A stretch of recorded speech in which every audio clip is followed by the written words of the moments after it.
ሰላም ውድ ተመልካቾች እንዴት ናችሁ? ይሄ ጎመን ዘር ነው።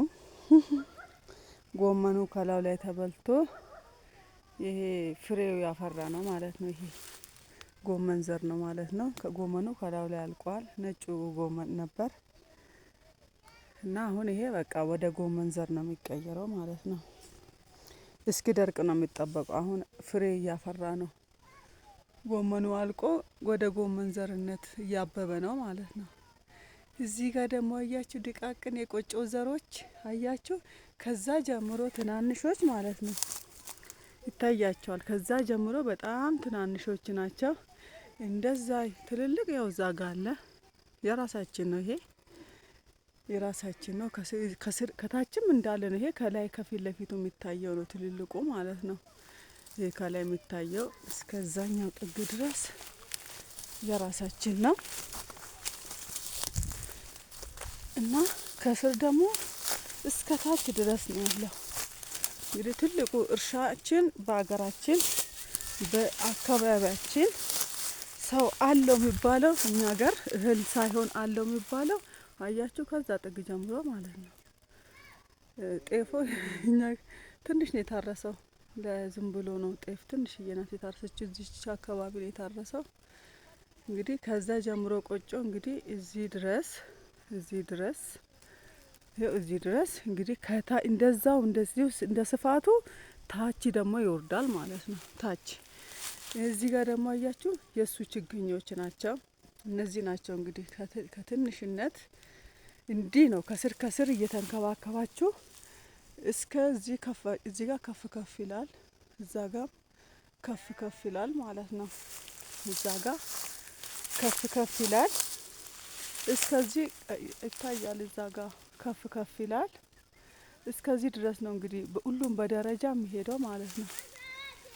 ጉኒ የሚባል አለ በኦሮምኛ ጉኒ አለ። ከዛ መሲ አለ። ከዛ ኢጅባ አለ። ነዶ ነው እንጂ ነዶ የሚባል ነገር አለ። በቃ በአራት ደረጃ ነው ልጆቹ ራሳቸው ነው። በአምስት ደረጃ ነው ልጆቹ ራሳቸው ስም የሚጠሩት የቆጮ ዘሮች ማለት ነው። መጀመሪያው ይቀበራል ተቆርጦ ይሄ ከስር አምቾ የሚባለው ከስሩ ይቀበራል። ከዛም በኋላ ጉኒ የሚባል ይበቅላል። ከዛ ስሙ ብዙ ነው ብቻ በቃ በደረጃ ነው እንደዚህ እያደገ ሄዶ ለእንደዚህ አይነት ደረጃ ደርሶ ተበታትኖ የሚተከለው ማለት ነው። እና ይሄ ነው የቆጮ ዋና እርሻችን። እንግዲህ አሁን እንዲስተ ብዙ ይመስላል ግን አመት እስከ አመት ማዶም አያችሁ እንሰት የሌለ ሰው በአገሪቷ ላይ ደሃ ነው ማለት ነው። ቆጮ የሌለው ሰው ዋጋ የለውም ደሃ ነው የሚባለው። ለምን ሽጦ ግብር የሚገብር ሁሉ ነገር ያማረውን የሚለብስበት ያማረውን የሚበላበት ልጅ የሚድርበት ትልቁ ዋናችን እርሻ እህል ሳይሆን እኛ ጋር ቆጮ ነው። እና አንድ ጊዜ ተነግራችኋለሁ ተረትና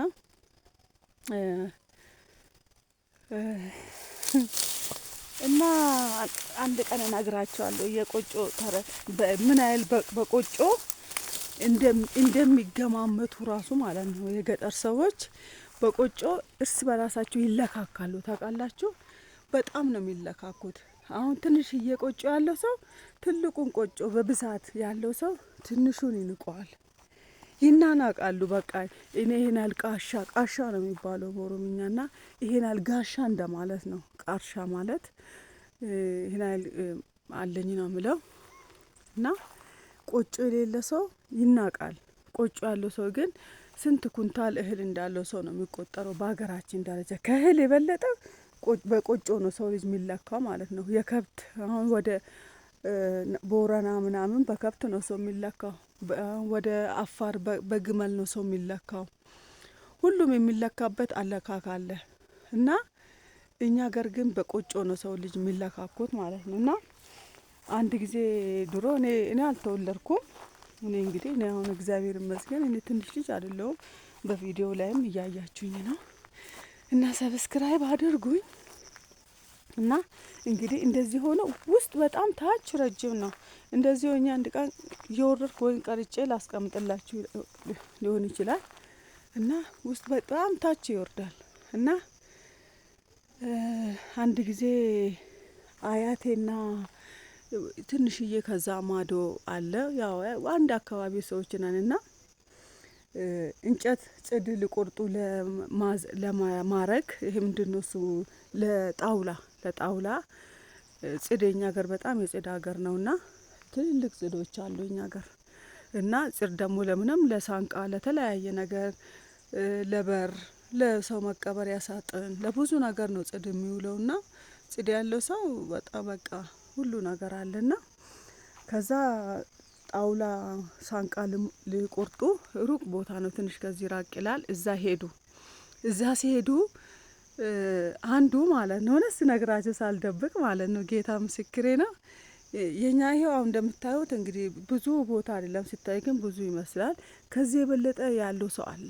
መሬቱ በቃ እኩል የሆነ ቦታ ላይ ይሄ ዳገት ነው ቁልቁለት ነው ይሄ ቁልቁለት ላይ ነው ያለው የኛ ቆጮ እና ሜዳ ላይ ሆኖ ያለው መሬት አለና እዛ ነው እና እኛ ቤት ደግሞ የወንድ እጥረት አለ።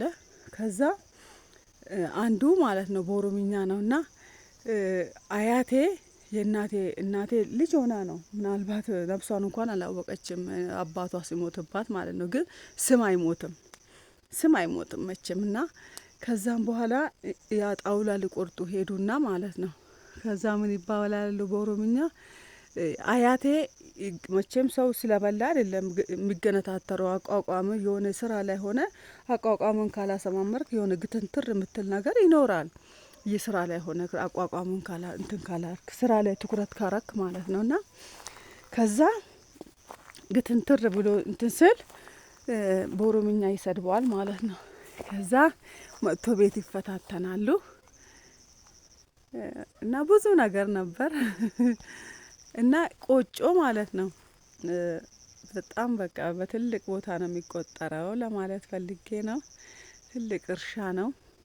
አብሶ በእኛ በጨቡ አካባቢ በጣም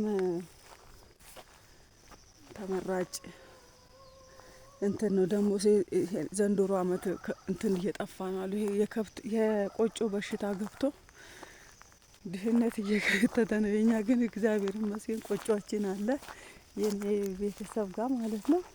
እዚህ ጋር ግን ጌታ ምንም ቆጮ የለም። ጥርግ አድርጎባቸው በሽታው ማለት ነው። እንግዲህ በጫፍ ነው የምትታየው ምንም የለም እንጂ በፊት ይሄ እንዳለ የሚታየው መሬት ቆጮ ነበረ በፊት። ግን በሽታው ገብቶ ጥርግ አረገባቸውና እግዚአብሔር እንግዲህ ለታመኑት ይታመናል።